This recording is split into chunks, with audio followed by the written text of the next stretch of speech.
Tahukah Anda bahwa terdapat hubungan penting antara perkembangan otak dengan kesehatan saluran cerna? Gut-brain crosstalk. Hasil riset membuktikan adanya gut-brain crosstalk. Anak-anak yang sering mengalami diare pada usia dini memiliki fungsi kognitif yang kurang optimal di usia sekolah. Anak-anak dengan komposisi mikrobiota yang lebih bervariasi akan cenderung lebih aktif dan pandai bersosialisasi.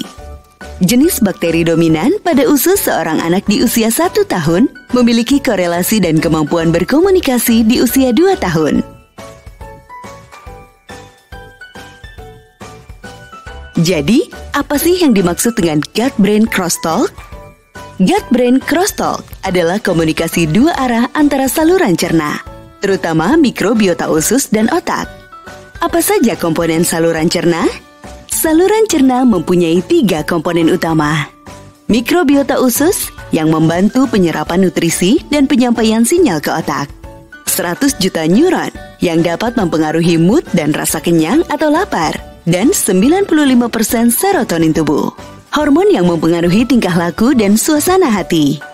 Bagaimana saluran cerna dan otak berkomunikasi? Komunikasi dua arah antara saluran cerna dan otak. Komunikasi dari otak ke pencernaan adalah cara otak berkomunikasi dengan mikrobiota usus di saluran cerna melalui respons terhadap stres, perubahan pada motilitas dan permeabilitas usus, sekresi mukus, dan neurotransmitters.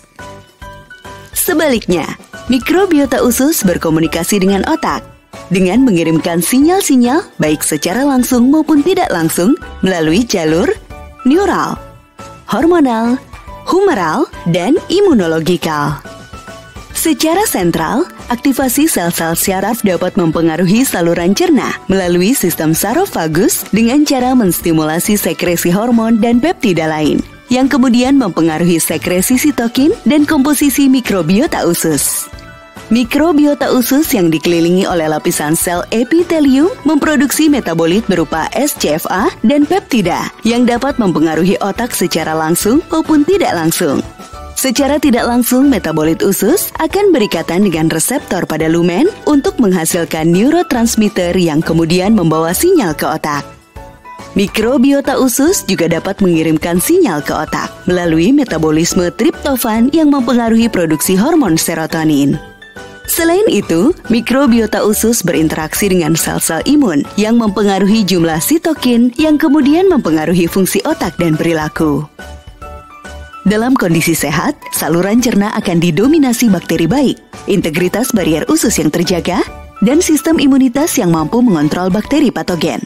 Situasi yang kondusif seperti ini akan menciptakan suatu homeostasis sehingga terjadi hubungan simbiosis antara saluran cerna dan otak.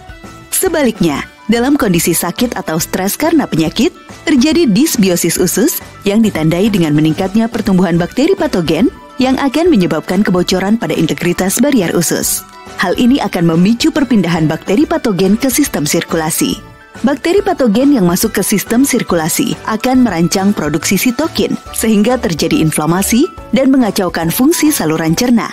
Ketidakseimbangan inilah yang akan menyebabkan gangguan fungsi otak, kognisi, perilaku, dan persepsi terhadap rasa sakit. Laju pertumbuhan dan perkembangan otak sangat pesat di awal kehidupan.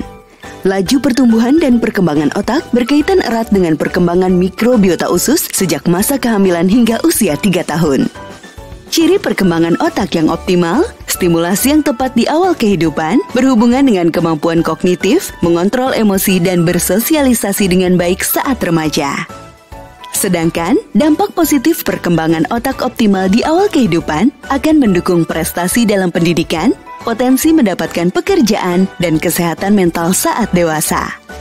Mari berikan nutrisi dan stimulasi yang tepat untuk dukung gut-brain crosstalk yang optimal.